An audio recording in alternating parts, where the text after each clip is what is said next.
প্রিয় বন্ধুরা, কারবালার ময়দানে হজরত ইমাম হুসাইন রাদিয়াল্লাহু আনহুর বুকের উপর বসে মাথা মোবারককে ধড় থেকে কেটে আলাদা করেছিল সেই লোকটি কে এবং তার শেষ পরিণতি কি হয়েছিল জানতে হলে আমাদের ভিডিওটি শেষ পর্যন্ত দেখুন। ইসলামী ইতিহাসের বেশ কয়েকটি কলঙ্কিত নামের মধ্যে একটি হলো শিমার। এর পুরো নাম শিমার বিন জিলজাওশান। শিমার ইসলামের ইতিহাসে এমন একজন মানুষ যার সম্পর্কে স্বয়ং নবী হজরত মুহাম্মদ সাল্লাল্লাহু আলাইহি ওয়াসাল্লাম বলেছিলেন, এক কালো সাদা কুকুর আমার পরিবারে রক্ত পান করবে। 61 হিজরি 10 মুহররম শিমার 4000 সৈন্য নিয়ে কারবালার প্রান্তে আসে।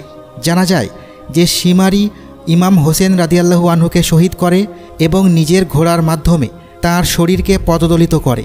এরপর শিমার হজরত ইমাম হোসেন রাদিয়াল্লাহু আনহুর বুকের উপর বসে তার মাথা মোবারক শরীর থেকে আলাদা করে দেয়।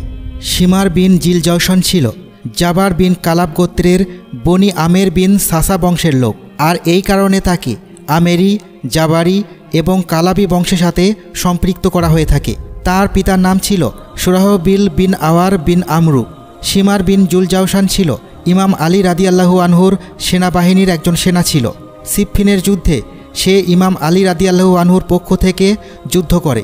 শিমারের কুষ্ঠ রোগের কারণে তার মুখে কালো সাদা দাগ ছিল, আর এই শিমারকে উদ্দেশ্য করে বলেছিলেন, এক কালো সাদা কুকুর আমার পরিবারে রক্ত পান করবে।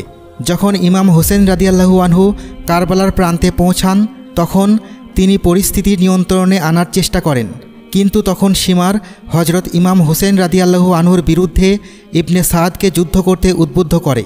61 হিজরি 10 মুহররম শিমার 4000 সৈন্য নিয়ে কারবালার প্রান্তে আসে এবং আবদুল্লাহ ইবনে জিয়াদকে চিঠিসহ হুমকি দেয়।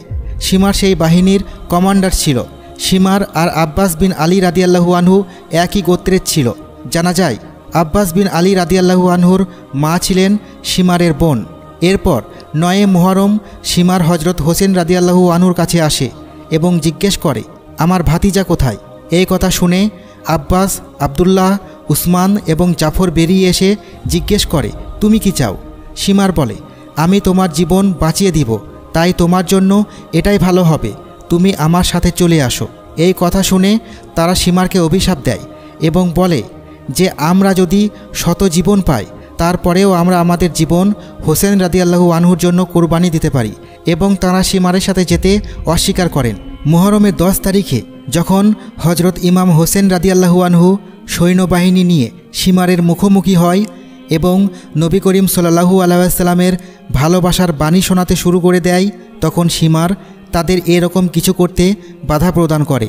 মুহররমের 10 তারিখে ইমাম হোসেন রাদিয়াল্লাহু আনহু শহীদ হয়েছিলেন। শিমার হজরত হোসেন রাদিয়াল্লাহু আনহুর পরিবারের তাঁবুতে হামলা করে এবং তাদের অত্যাচার করে।